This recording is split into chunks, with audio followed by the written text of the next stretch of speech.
Good morning and welcome to our live stream for this Sunday, July the 19th, 2020. We greet you, we bless you, we see God in you.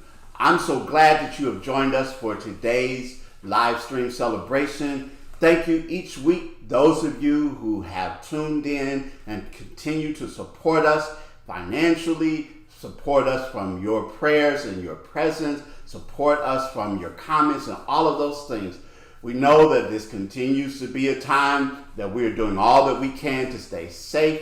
We're concerned about your safety and your well-being, and we're doing those things that we can by continuing these live streams. I know there are a number of communities who have begun meeting in person, but at this time, we still think that it is the best for all of us, the best for all concerned, to continue to do this live stream. I know it's different, but your health, your well-being is of utmost importance. As we begin this celebration, as we take a moment to turn within, giving thanks for this day and for all that continues to flow in, through, and as each and every one of us. I know that God is all there is. I know that God continues to express in unique and individualized ways as each and every one of us. And in this moment here and now, I continue to know for each and every one of us all that is sustaining us and guiding us in all that we do. Continuing to see our world and to see all the places around the world that are impacted by COVID-19, to see all of the things that continue as the calls for equality and calling out inequality, as the opportunities that are there for each and every one of us to use that as which is within us to touch, to guide, and to direct, and to inspire one another. Taking this opportunity to remember those who are in this moment experiencing the loss of loved ones and grieving those lives, those who have the appearance and the challenge of conditions of illness and all things else. Recognizing and realizing in this moment that divine spirit is flowing in, through, and as each and every one of us, that today in this celebration, there's something that happens here that is an answer to a prayer, something that indeed answers a question, that comforts us, that inspires us, that motivates us, that moves us, that all that it takes to bring this celebration together. I'm grateful and thankful for it, and for each and every person here that is experiencing this in their homes in many places here and now. I know that because there is no spot where God is not, that all is well for each and every one of us. And give thanks for this day. Give thanks for all that is happening here and now. Give thanks for celebration and knowing all is well. And so it is. Our daily affirmation: walking the spiritual path on practical feet. Today, I make a commitment to grow consciously. Any part of me that is complacent will have to wake up. Any part of me that is mindless will have to become mindful. In these uncertain times, I know that something higher and better is coming, and I faithfully move forward, trusting in the transforming power of spirit. Good morning, Open Heart. Today's affirmative reading is entitled Self-Centered World. This world is selfish, is full of eyes, too self-centered and full of lies. People withdrawing inside their cocoon, the world on computer, alone in the room. No physical contact of humankind, is cyberspace melding of keyboard and mind. I phone, I chat, I write on iPad, I isolate with iPod, and still I'm sad. True love needs contact with kisses and hugs, the holding of hands and excitement of touch. Tweeting and blogging and Facebooking taps cannot compare with real life apps. Start with a smile and a friendly hi. Engage in a chat without telling a lie. Lend a helping hand with an open heart and do unto others makes a great start. Goodbye. Thank you.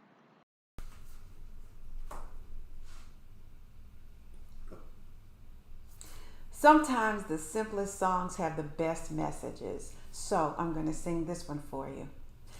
Happiness runs in a circular motion. Love is like a little boat upon the sea. Everybody is a part of everything anyway. You can be happy if you let yourself be. Happiness runs, happiness runs. Happiness runs, happiness runs. Happiness runs in a circular motion. Love is like a little boat upon the sea. Everybody is a part of everything anyway. You can be happy if you let yourself be. Happiness runs, happiness runs. Happiness runs, happiness runs. Happiness runs in a circular motion. Love is like a little boat upon the sea. Everybody is a part of everything anyway. You can be happy if you let yourself be. Happiness runs, happiness runs. Happiness runs, happiness runs. Ah, ah, ah, ah, ah.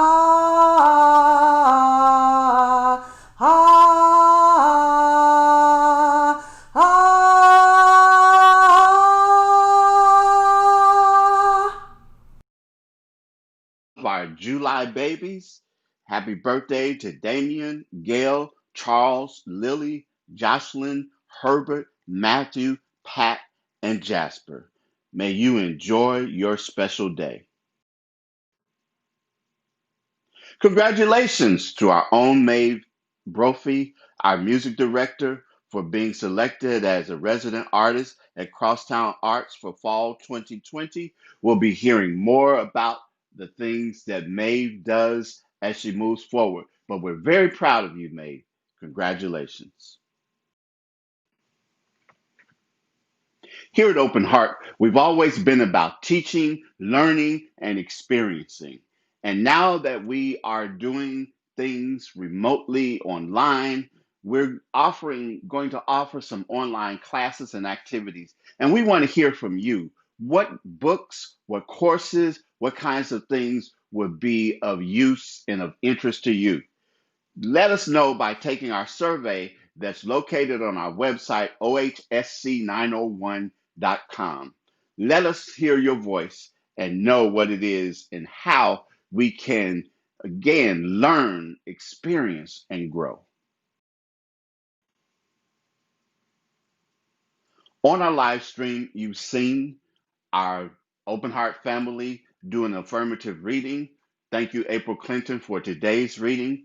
And you can too contribute by recording yourself doing an affirmative reading and sending the video to jgilmore@openheartspiritual.org. You can use your phone to record it. You can use a camera. You can use your webcam. But we welcome your contribution as an affirmative reading. Also, those of you that have already said that you're going to do one, this is a gentle reminder that it's not too late to get yours in. And if you've done one in the past, you're more than welcome to do another one again.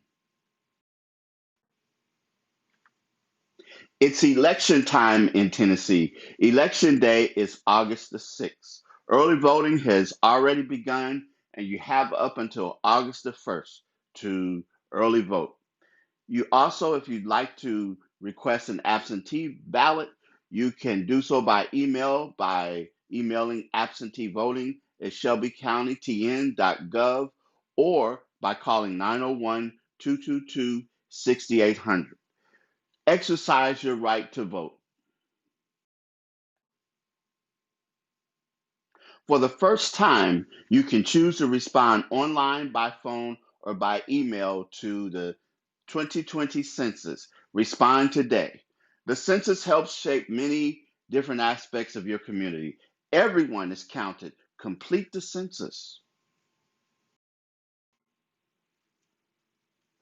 In the midst of all that is taking place in our week, it's good to have a time to focus, to center down. And we provide an opportunity on Tuesdays at 12:30 p.m. CST with our midday love grid meditation that is led by Britannia Allen. Simply go to our website and you can click on the portal there and enter into the meditation room. Miss your open heart family? I know I do. But one of the ways that we can do that virtually, connect virtually, is through our Open Heart Thursday Connections. Each Thursday at 7 p.m. Central Standard Time, we have a virtual gathering. You can log in via our website and connect with other people at Open Heart. Some weeks we have a topic, other times we just connect, but we always have a great time and we'd like for you to join. What's the latest fashion trend? Ha! Well, one of them would be our Open Heart Grow With Us t-shirts. It's modeled by Matthew Lee, who also designed them, and you can order one by going to our website. Start your day with prayer. Every day at 8 a.m. Central Standard Time, we have our daily affirmative prayer call. 901-586-8755. There is no access code needed. People ask how the prayer call works. You simply call in, and one of the people who is leading the prayer begins with an inspirational reading and then does an affirmative prayer. But it's a great way to start your day. It's a great way to begin inspired, to begin focused, and to begin with prayer.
Yay!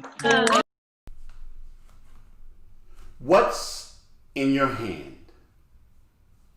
What's in your hand?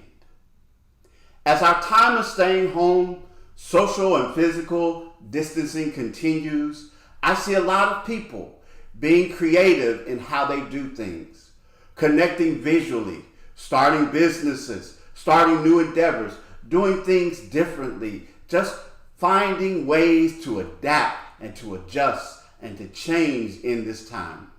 And don't get me wrong, because I'm not one of those people that I've seen that have tried to shame people into not having produced something and not having started a business, write a book, or done something new or any of that. Because this continues to be a stressful and uncertain time, one in which we have so many things that are swirling around about us and all of that. And so I'm not here to suggest that because you've not done something magnanimous or something in that way, or something that you think is not much, there's something here for you this morning.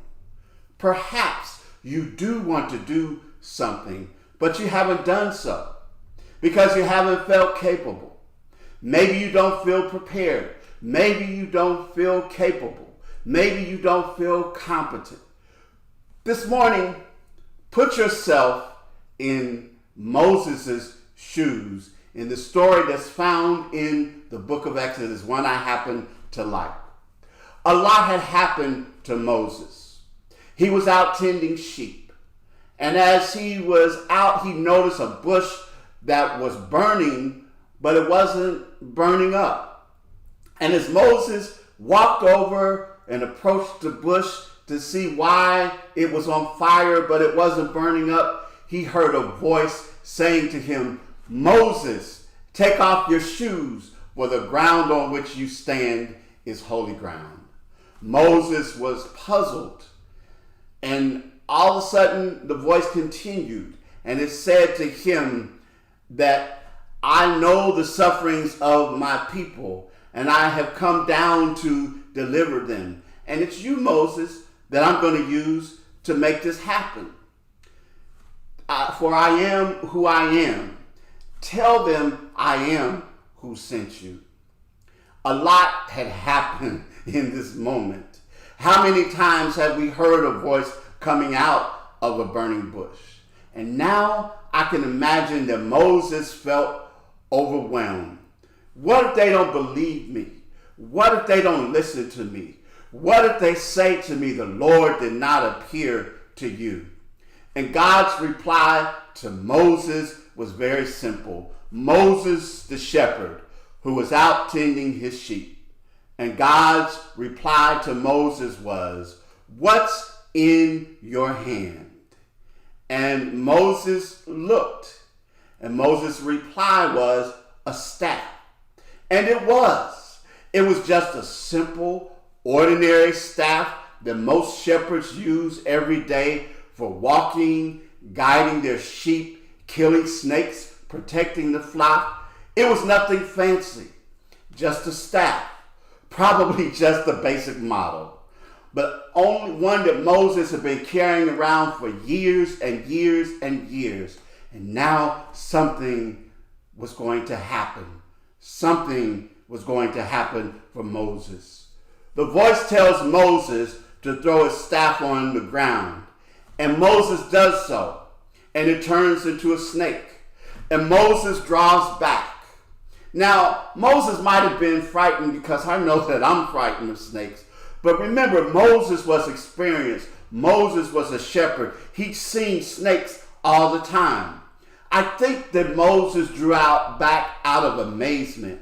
Amazement that something that he'd had with him all the time, something he'd been carrying with him all the time, something he probably hadn't given much thought to, had suddenly transformed into something else.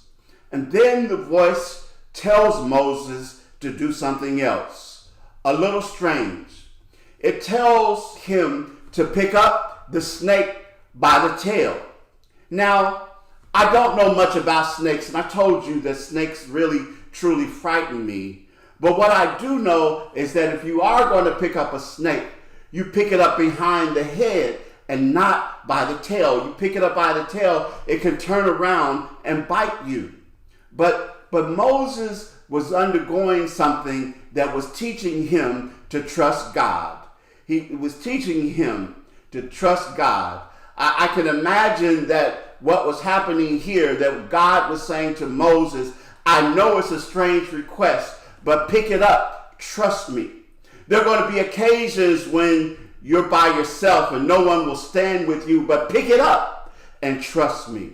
There'll be times when people will talk about you, scandalize your name. Pick it up. Trust me.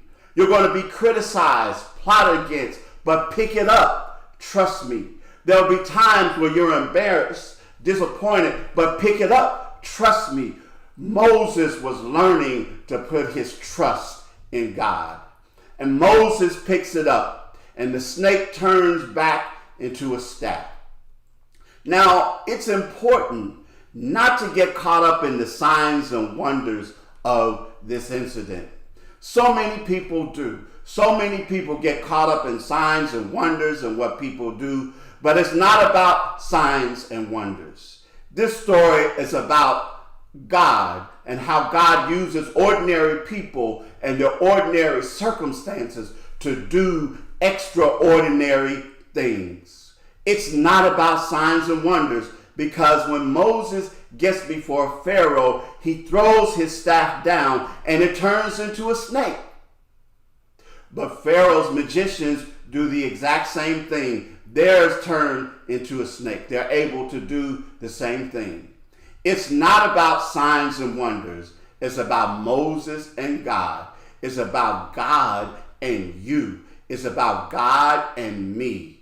It's about how God calls us to do things, to be in places, to be open to what God would have us to do. What's in your hand?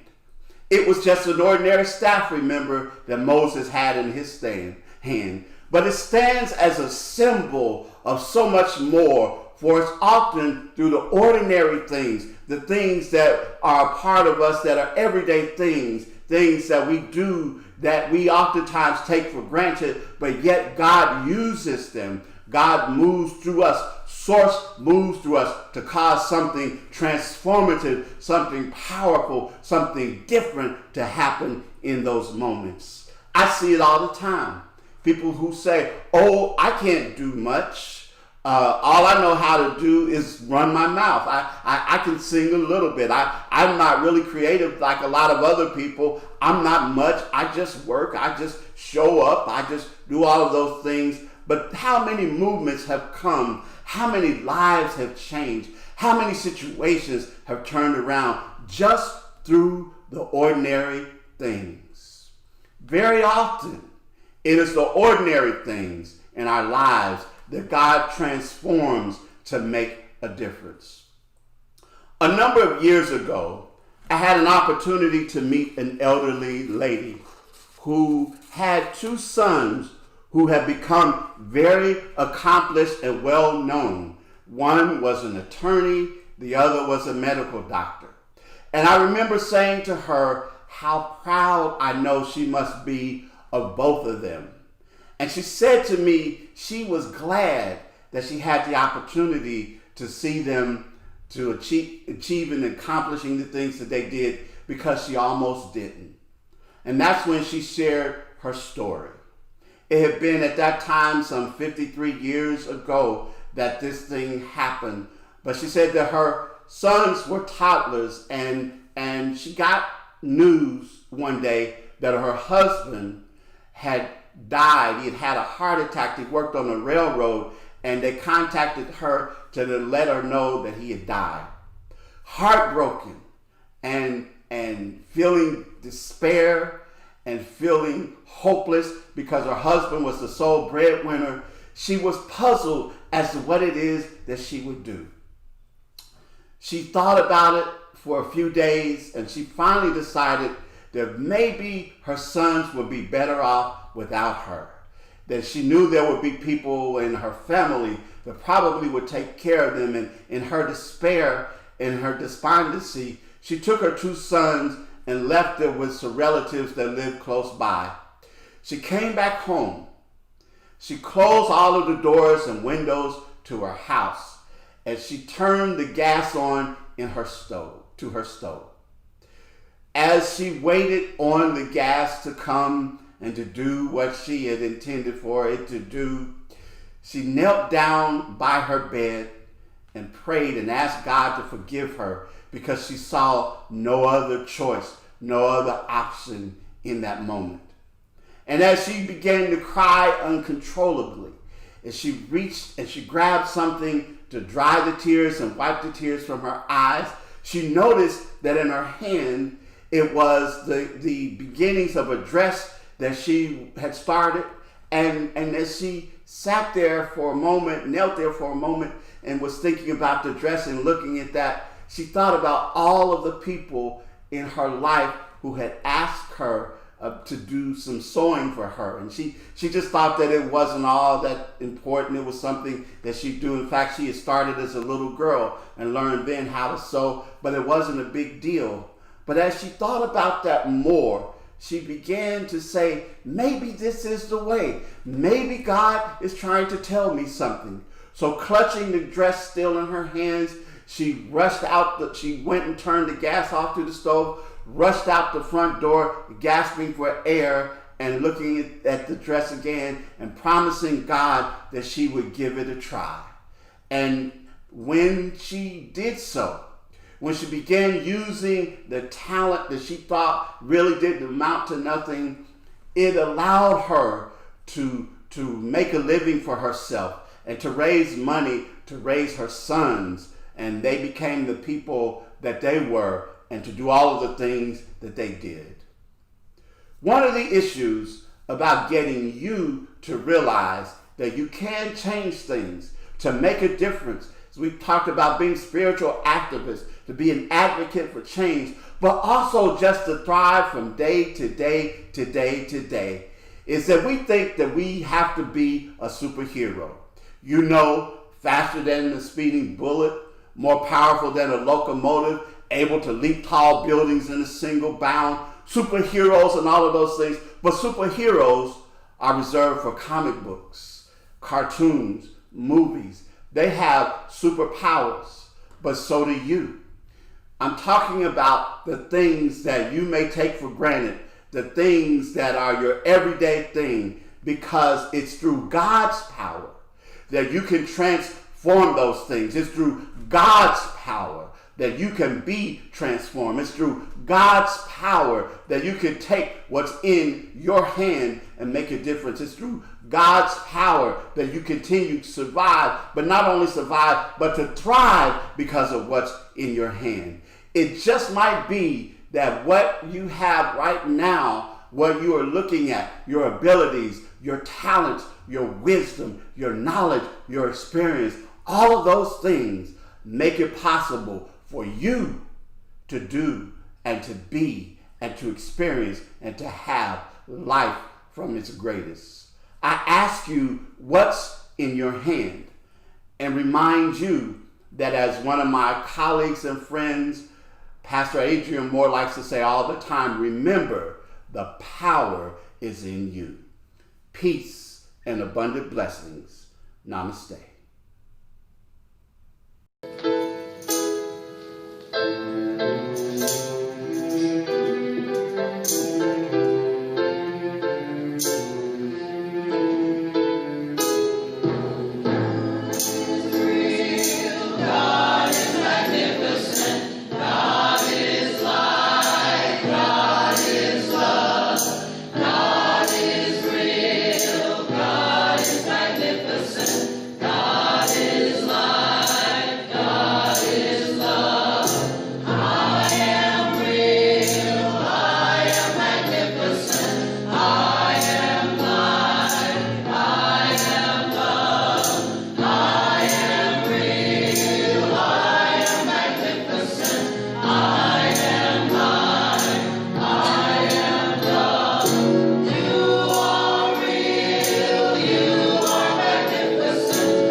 Infinite prosperity is mine to share. I am blessed.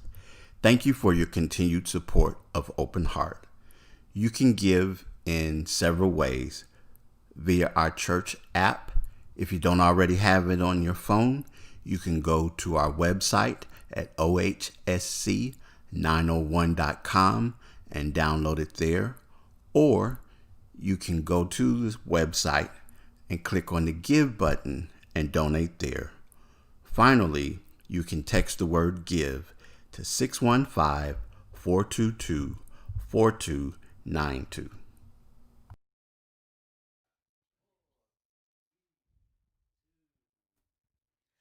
There was a time in my life I thought I had to do it all for myself. I didn't know that the grace of God was sufficient, and I didn't know that the love of God was at hand. But now I can say, if you are discouraged, struggling just to make it through another day, you've got to let it go, let it all go. And this is what you have to say: I release and I let go. I let the Spirit run my life, and my heart is open wide. Yes, I'm only here for God. No more struggles, no more strife. With my faith I see the light. I am free in the Spirit. Yes, I'm only here for God. I release and I let go.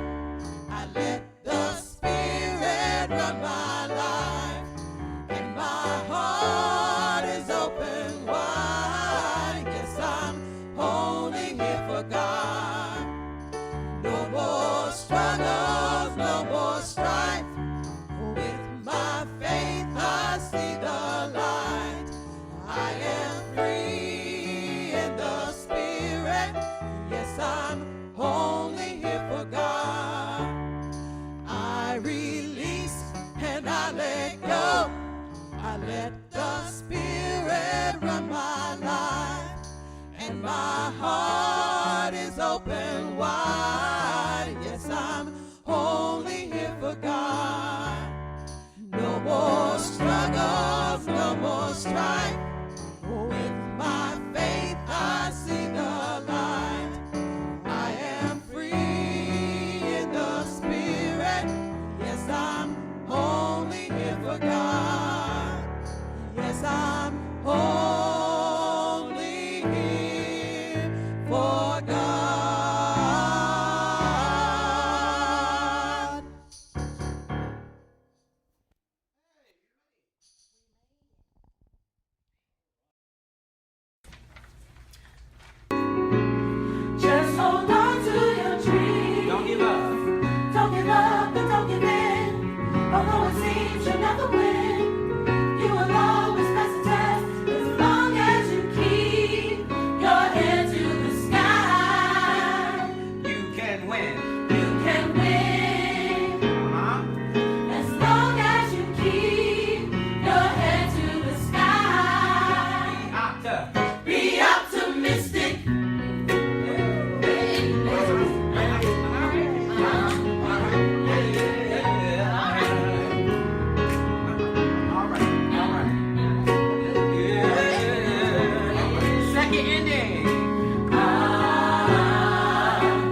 up.